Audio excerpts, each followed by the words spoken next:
Hi, I'm Dunnerline. I was so inspired by TangoTek's Redstone factory that I had to recreate it in my survival world. It took a deep dive into his streams and long hours working through the binary system to finally build the factory. After putting in all that work, I had to share it with you. Note, this version is mostly based on Tango's Hermitcraft episodes, The Factory, through the factory is producing. Some later changes are not included, but this is as faithful as I can make it. The factory has three main parts: a storage system, crafters, and a binary system that connects the two together.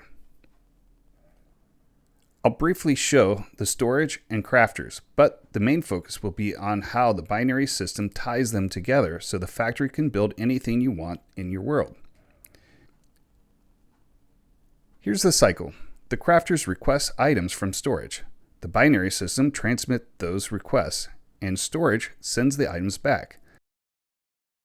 Once enough items are supplied, the crafter crafts the product. This repeats until the storage is full. Items are sent through a water stream into a chest. When items are detected, a minecart is triggered to pick them up and distribute them to the crafters. Most crafters can handle up to 3 items. Each uses an item sorter to lock its hoppers and a control piston that sends a request to the binary system.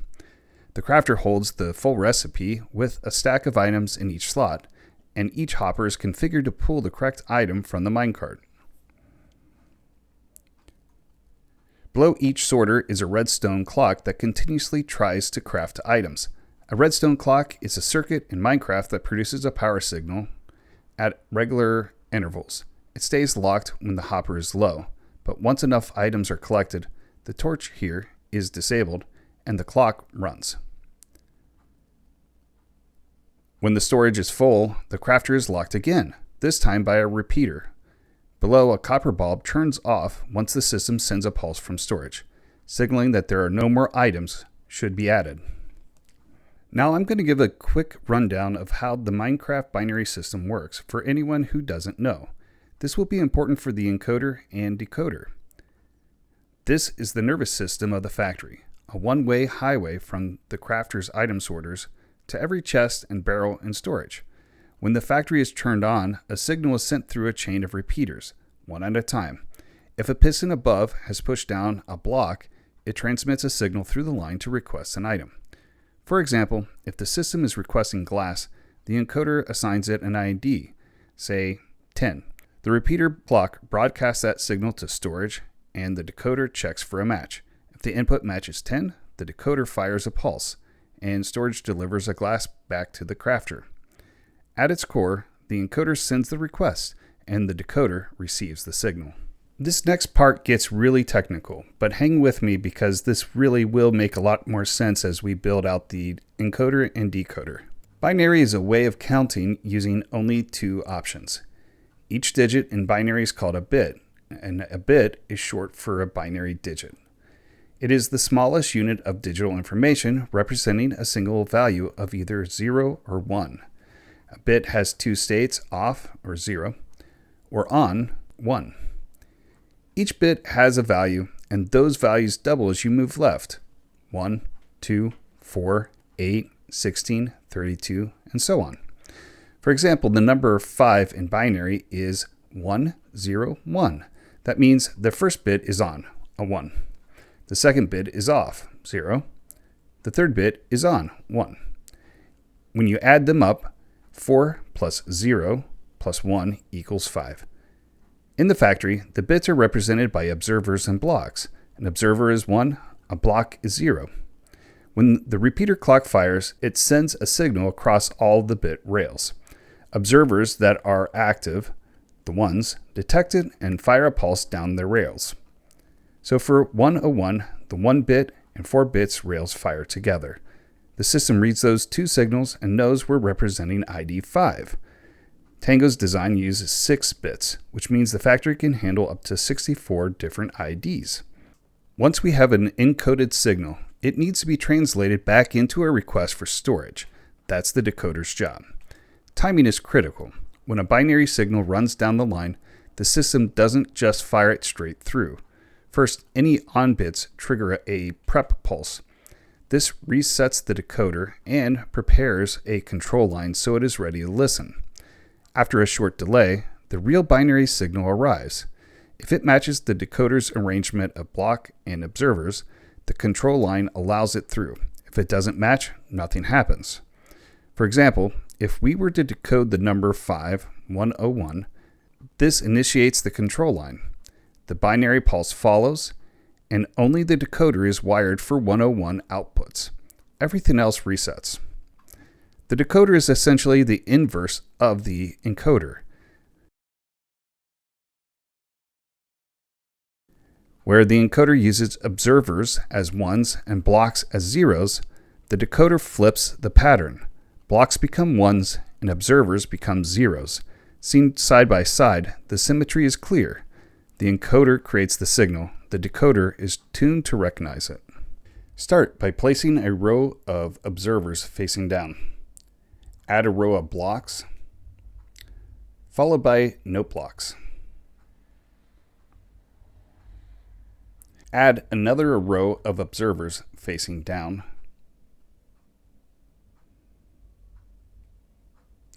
On the back side, add blocks next to the note blocks for the rails. Use a temporary block to add a downward block, and add rails all the way across. Add an observer to the rail and a trapdoor. Add a final row of blocks on the vertical wall and add observers facing up to detect when the signal is sent.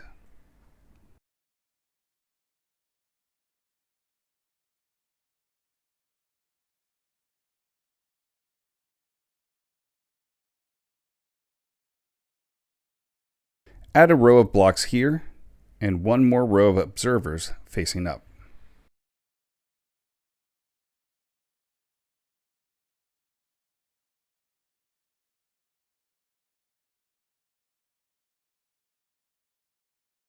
Add observers to the lower rail and a block connecting both observers.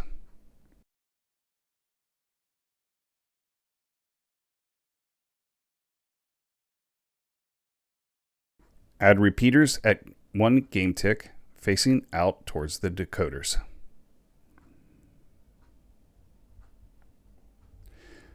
For the control bit, add scaffolding on the observer and trapdoor, then an observer to detect the signal. Last step, add rails to transmit the signal through the translator. Start with a row of observers facing down.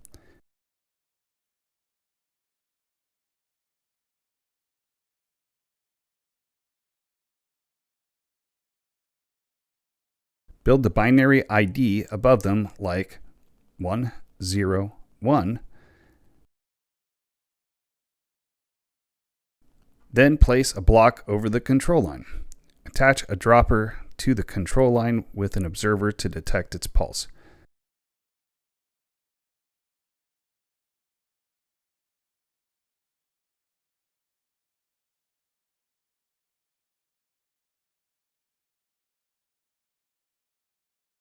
From there, the output behaves like any other dropper observer circuit, firing once the decoder line is activated.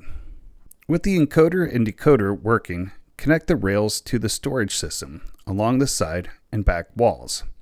The key is to keep the control line facing the target chest.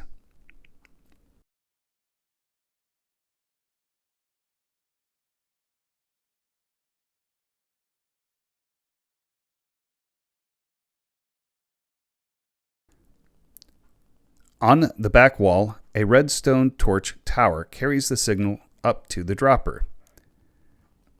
Each storage chest barrel has a hopper feeding into a dropper. A redstone torch keeps the dropper locked until a request is received. On the sidewalls, the torch sits directly under the block and is connected by a note block and observer chain. For both systems, when a request arrives, the torch burns out, unlocking the hopper and dropper. An item enters and gets processed and is sent back to the crafter through the water streams. The chest barrel has a comparator to detect when it is full. The observer detects the signal strength change and sends a signal to another rail system to toggle the crafter on or off.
And there you have it, Tango's Redstone factory, up and running in my survival world. I love how much easier this makes it to keep track of everything, and to have items crafted automatically so I don't have to do it all by hand anymore. Now that the core system is in place, I'm already thinking about tweaks of my own. The minecart delivery can get a little flaky when too many items are requested at once, so I'll probably swap that out for a water stream. I'll also want to hook this into my farms, and maybe build some new ones, so everything flows straight into the factory. For me, this isn't about building the biggest, craziest thing possible. It's about practical builds that anyone can put together in survival. Projects that make the game easier, cleaner, and way more fun. And this factory is just the start of what I want to create and share next.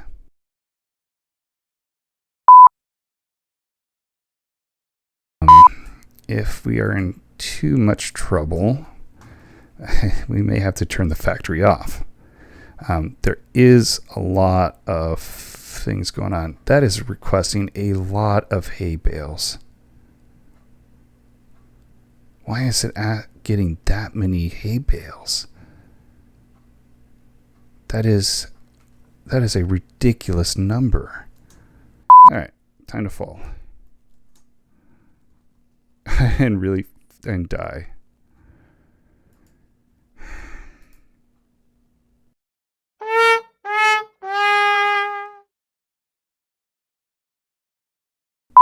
Over here we have a hopper and a dispenser with no hopper mine carts. Gotta turn off the factory.